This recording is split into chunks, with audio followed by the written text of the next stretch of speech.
Hey everyone, welcome back to another episode of An Aspiring Engineer Plays GregTech New Horizons. It is year 3, day 137 in-game, and in real time, it is April 29th of 2026. Finally, we are back after more than a month from episode 4.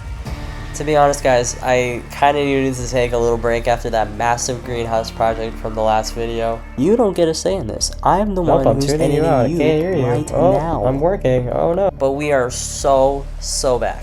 In this episode, we'll be en route to constructing as many Steam multi-blocks from the quest book that we possibly can, and enduring the resource suffering that comes with that burden.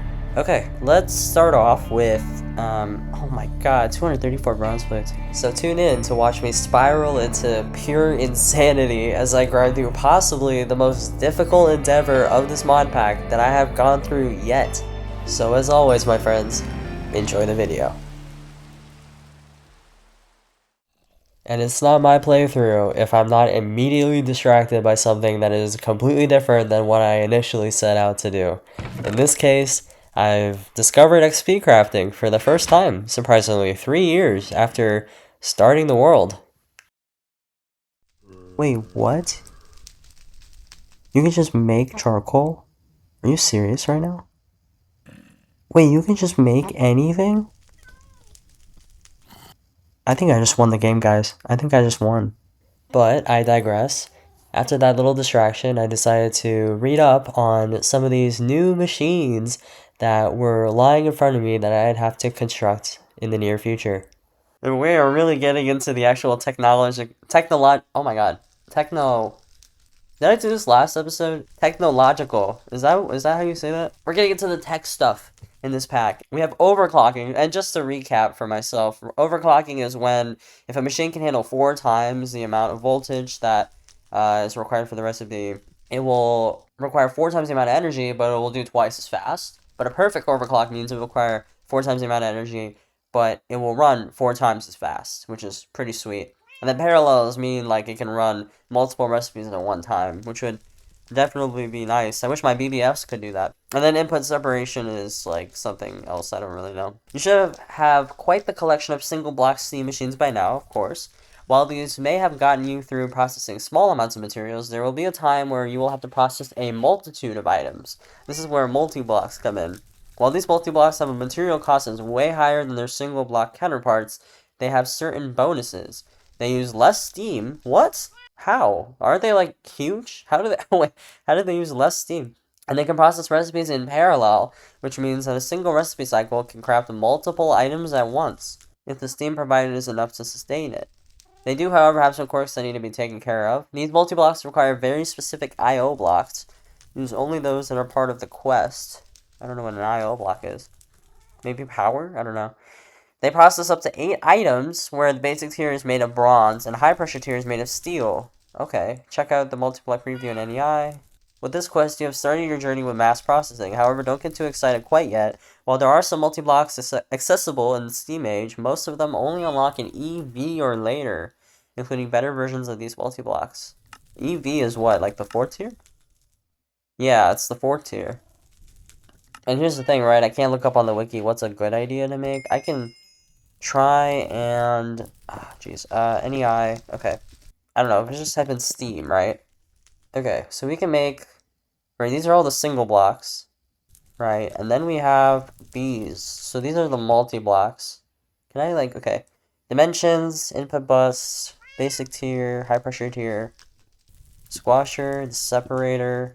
Can you not make... Wait, hold on. Let me read this again. While there are some multi-blocks accessible in the Steam Age, most of them only unlock in EV or later. Wait, are these the only ones I can make? Or are some of them not able to be made? And these are all machines. There's no, like, multi-block boiler. Right? I mean, that'd be cool, though. You can make a large bronze boiler. Oh, but yeah, that's like an MV thing, for sure. Okay, and then we have the railcraft boilers, which, 200 liters of steam per second versus what I have now, which is 300. So the railcraft tanks are actually not as good. You know what I want to do? I want to reserve this for my single blocks. Like, this system will be here for my single blocks and then the workshop down there. But what I want to do is I want to make like a a second floor or something. Probably like a lower level, right? Like down here, or I don't know. It's kind of difficult because like I don't want to build them here, right? I don't want to build machines here. I guess you know what I could do is if I go through here, shoot. If I could go through here and go down here, I could put the multi-blocks in here.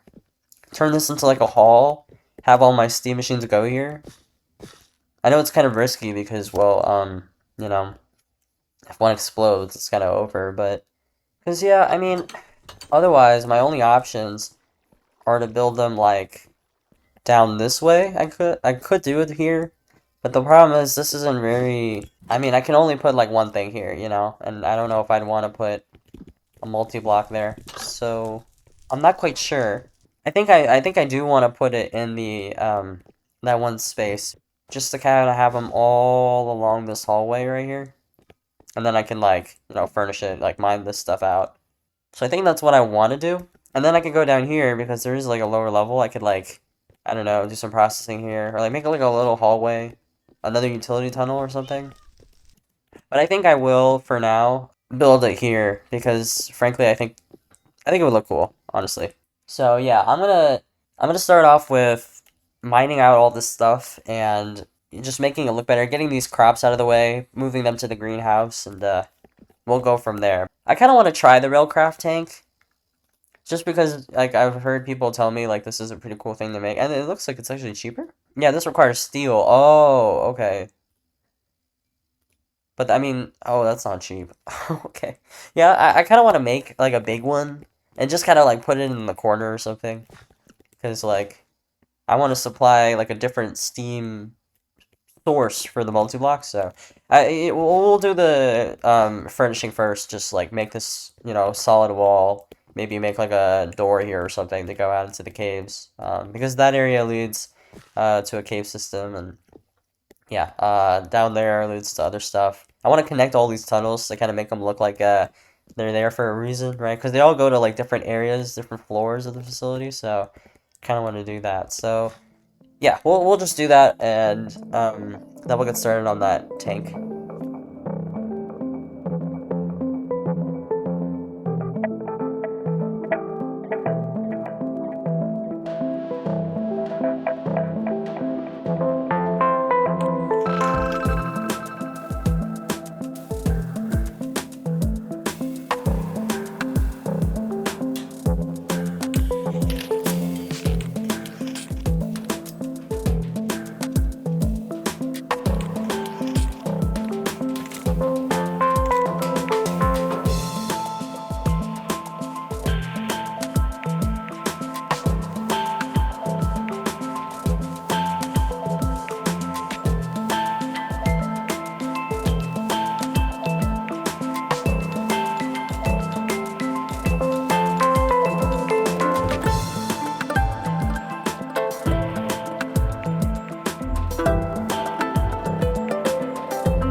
Alright, so I've got my scoop here, and I've got these hives just kind of floating around.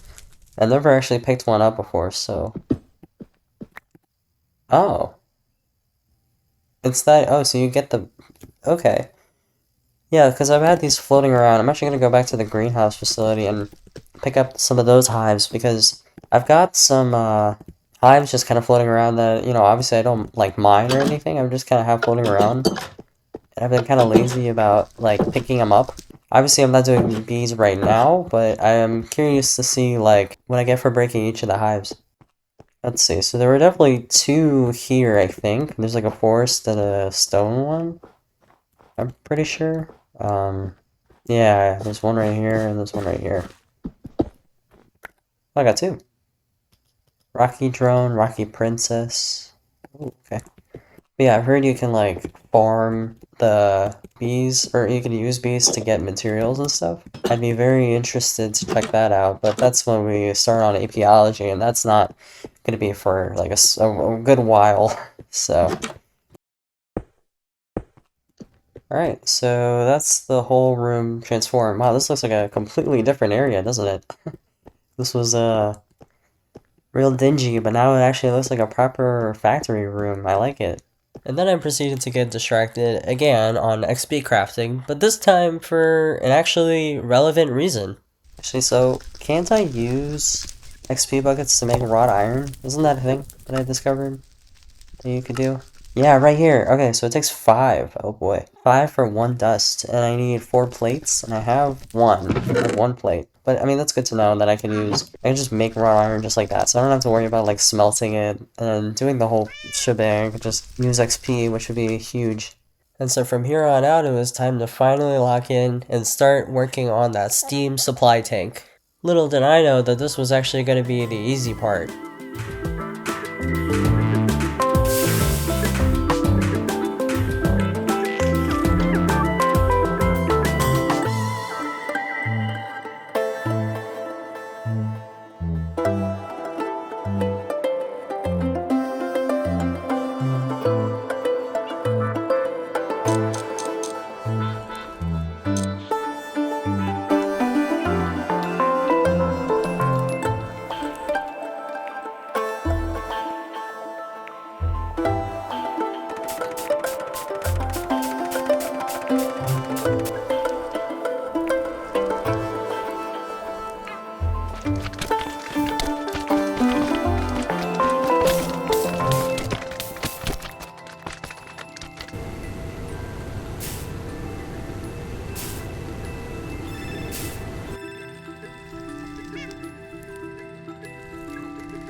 I sure hope this is worth it. It took a lot of iron.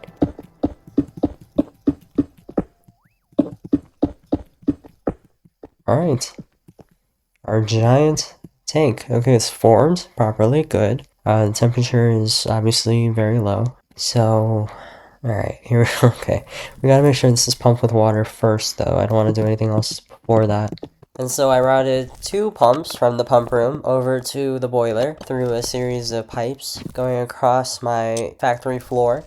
And then it was time for me to actually figure out how the Railcraft iron tank worked. And it's got, okay, hold on, let me write this down. So you got the Railcraft steam boiler. Well, obviously this is where you pick up and place the water. We have the temperature indicator, we have the steam amount. This can hold 432,000. Whoa. Oh, I'm glad I made the big one. Okay. And then it's got 3, like, things? 3 slots? Question mark? Okay, so I have enough, so let me... Okay, it's powered. Oh wow, okay. It went up a little bit. And then it's back down, okay. So that's gonna take a lot of resources to even produce anything. Requires much more fuel. Okay, so I just gotta process my coal and then run it. Or I could put like a couple diamonds in there, but I don't really want to do that in particular. It took 4 to go up by 1 degree. And we know water boils at 100. Or in Celsius, yeah, it's 100, right? So I gotta get this to 100 somehow. Because it burns quick. It burns way faster with this thing. The low pressure boiler tank is the easiest way to make steam with an RC boiler. The firebox needs this tank on top to produce steam. The bigger the boiler, the slower it heats up, but it will produce more steam when heated up. Extract steam by attaching a pipe. Right. This variant is very useful for inconsistent operation. It has lower efficiency but heats up significantly faster than the high pressure variant, meaning the fuel will be used more efficiently at the beginning of the operation. And then we can do creosote oil as well. A liquid-fueled firebox, which would be interesting. Yeah, it's slower to start, but once it gets hot, it gets hotter quicker, I guess. Starting to wonder now, maybe I really do need some coke oven production then. I would like to move that into the greenhouse, into like the plant room specifically, because I think that would be nice. Because then it would be right next to arboriculture, and then I could just take the logs over, harvest them all in one place. Yeah, so I was thinking of doing it like right here on this wall. I was planning on having the coke ovens just line the wall, and I would put them in one to make it look kind of nice, and I would just wall share them, so I would have to use less coke bricks in the long term. But then I thought about spacing issues, and then I realized when I was actually building the coke ovens that you can't actually wall share them. So that put a big wrench in my works. So I just decided to make a coke oven room where I would have a one-story level of coke ovens, six total, side by side, and I would have pipes routing to a central tank where all the excess creosote would go. Next up was to build the iron tank reservoir that would hold all of the steam that my boiler made. The nice thing about the Railcraft tank boilers is that once they get going, they have quite a lot of steam generation, but the problem is that even a 3x3 tank can only hold 400,000 millibuckets of steam, which in the long term isn't really that helpful, especially considering that it will continue to produce steam even after it starts to die down, which would take almost 20 minutes to die down under 200 degrees. So what I decided to do was to make a giant iron tank so that way it would hold all of the steam that was in excess, and that way I could delegate it to all of the multi-blocks whenever I needed it, and so I wouldn't have to worry about powering the boiler consistently. It did take quite a couple iterations to get the actual tank design correct, but I settled on a nice box design that was right next to the boiler for ease. At this point, I'd like to narrate how I lined up all the C multi-blocks that I had to make, and how I examined all the blueprints, gathered all the materials, and built each one with no problems whatsoever. After all, these machines did take quite a lot of resources to assemble, but the overall recipes weren't that bad. Unfortunately, I got hit with one of the worst things a GregTech player, or any creative really, could experience: burnout. I know I claimed it to be a result of the ambitious greenhouse facility planning that I had done for the last episode, but that wasn't entirely the truth. As I'm sure a lot of you can relate, I've dealt with the concept of burnout for my whole life. Even when it came to things that I love doing, there'd be a sneaking paralysis that overcome me at seemingly the most random times and consume all of my energy. Whether it was video games, editing, college work, social hangouts, job performance, nothing was safe from this looming threat where I'd lose my spark for who knows how long. This is a problem that I've tried so hard to defeat. I've done everything from giving myself more free time for things that I enjoy, rewarding myself for achieving smaller goals, consulting strategies to mentally succeed in life, and so on. In truth, this run, this mod pack, this channel even, was a statement to myself to prove that I am capable of achieving a long-term goal. That despite all of my Minecraft worlds that have ended in vain, I could indeed pursue a challenge such as the Stargate and see it to its end. Because if I couldn't do something as basic as this, how was I meant to make it out in the world at all? In 2025, I took a summer gig as a salesman at this somewhat well-known company. The experience itself is a story for another day, but my boss in our office shared a message with us one night during a meeting that'll definitely stick with me for the rest of my life. She said, "You should do what you seek your mind to do, because the time is going to pass anyway. What are you going to do while you still have that time in your hands now?"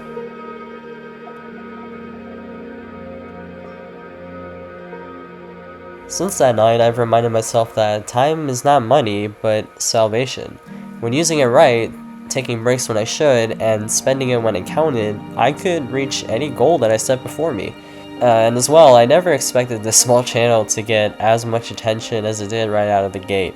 The support that you have all offered me has genuinely been a very much needed driving force to continue uploading these episodes in the first place. It is partly because of you all that I continue to strive towards not just the Stargate, but my overall dream of becoming an aerospace engineer. So, thank you, dear viewer, whoever you might be, for sticking with me through this adventure.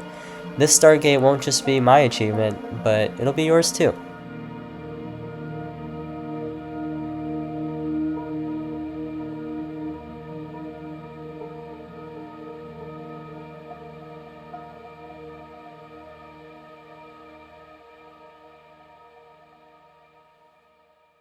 Now, let's knock out some steam multi-blocks. It took a little bit of careful planning to figure out the order of multi-blocks that I wanted to construct, as I obviously wanted the more useful ones first. Without a wiki to reference, however, that proved to solely rely on my own premonitions. I decided to go in an order that would first benefit a quicker production of the rest of the multi-blocks, then benefit a better processing system for ores, and lastly, wrap up the ones that had the least use for the moment. So, I decided to build the steam fuser first, a multi-block improvement to the single-block steam alloy smelter. The smelter would take several seconds just to make 4 bronze, and that wasn't going to fly for recipes that required hundreds of the material.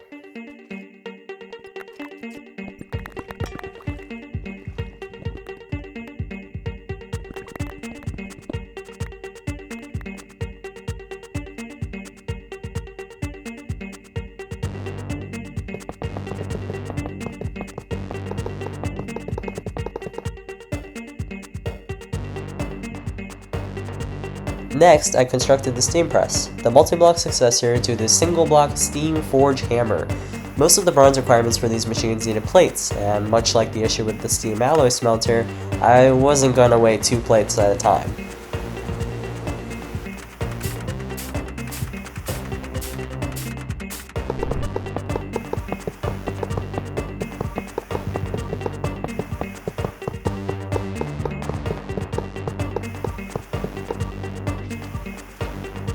For the end of the multi-block production section of the multi-block list, I created the steam grinder, a massive improvement from the single-block steam macerator. With the parallels it offered, it was a no-brainer.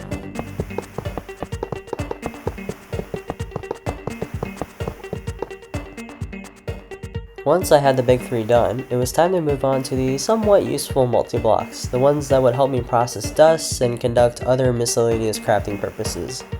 First up was the steam purifier, a nice way to get some byproducts from ore washing. It's also useful for automating the purification of dust, although this isn't something I'm likely going to need for a little while. Okay, so as a professional YouTuber, I totally forgot to record me building the purifier, but this is it.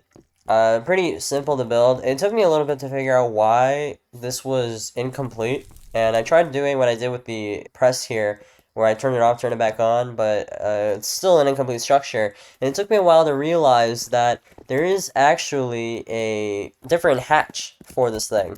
So if I go to Steam Purifier here, you can actually see in the blueprints, you can see that there is a output bus, or no, excuse me. Oh, I guess it's randomized, but there is an input fluid hatch. And I was confused because it said ULV, and I'm like, well, this is the Steam recipe. Why would I need to be all the way at ULV? But for some reason, they start off the Steam fluid hatch in ULV. But if you open this up, you can see it starts at ULV, but then there is an LV. But I can't get to LV because I need an assembler, right? So that's going to be a whole thing. So I'm not actually going to be able to use this yet.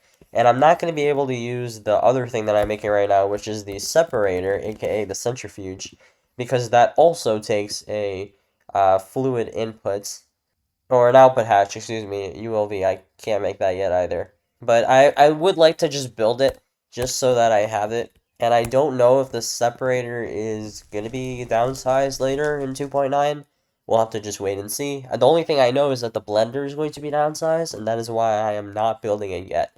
But for the rest of the machines, I'm going to build those. I also went ahead and put some protection here for the pipes, just some covers, just so that I don't run into them. I left one side exposed, just in case, if I ever wanted to cut off supply to the machines, I can easily do that. And then I have most of what I need to build the separator. I just need to get all of the plated bricks. Next was the seam separator, a huge machine that acts as a centrifuge.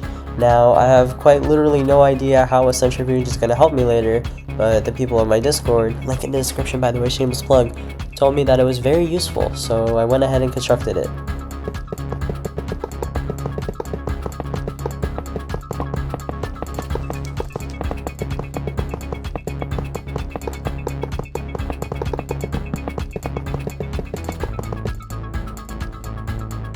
Then it came to the lesser multi-blocks, machines that could help me from time to time, but didn't offer too much of a use given my current progress point.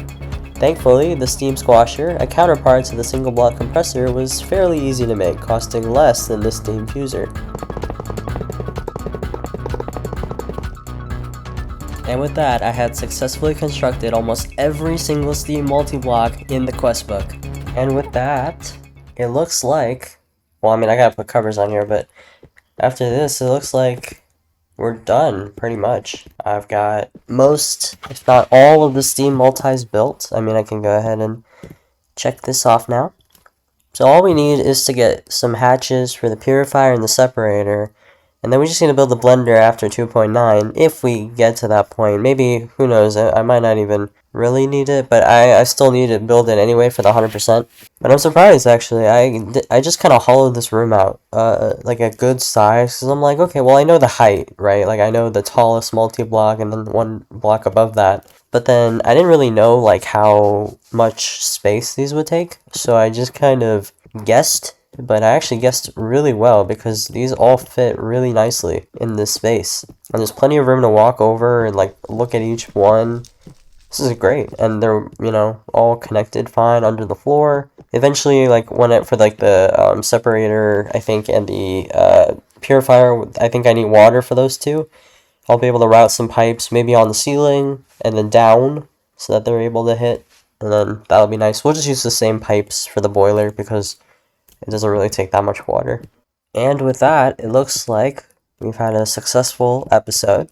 I just need to get to LV, and then we'll be able to start using those. And yeah, for the most part, we got our coke oven room done. We've got the reservoir, this whole thing as well. This was a huge task, so I'm glad that's done as well. We've done the fuser, the press, the grinder, and the squasher, fully complete. So that's amazing. Now with all of these, I'll be able to properly make bronze, plates, and, well, I mean, not even just bronze. You can make other stuff like tumbaga and whatever, brass, etc. And with the grinder, I'll be able to process things way easier than just those 4 single blocks that I had. And yeah, we've got a good steam supply. We've got good ways to make things faster. And now with the compressor, maybe like with like the clay compounds or whatever, like clay dust, that'll be super easy to do. And yeah, for the most part, I think we're good. Like, this is a great place to call the episode. I mean, this was like a month in making. So, I mean, you know it's bad when the recording session is longer than the editing section. I'm pretty sure this will only take me like a week or so to edit. Yeah, I'm very excited to finally release this episode out. Hopefully, you know, next episode shouldn't be that long because, I mean, all I really have to do from here is just go back to the regular quest book. So, just kind of looking towards maybe going to the Nether for episode, 6? Is that, I'm making episode 6, right? I've already lost count. Yeah, so it's going to be episode 6. We're going to go to the Nether. We're going to see what's going on there. Can you believe, by the way, we've never used the BBF this whole episode? That is messed up. And yeah, we'll be able to go over there, explore, and it won't be as long of a wait between this episode and episode 6 because I'm not just building a bunch of multis, right? Like, I'm actually just, most of the time it's just been exploring and discovering and advancing general quests like flint and steel. Like, that's a no-brainer.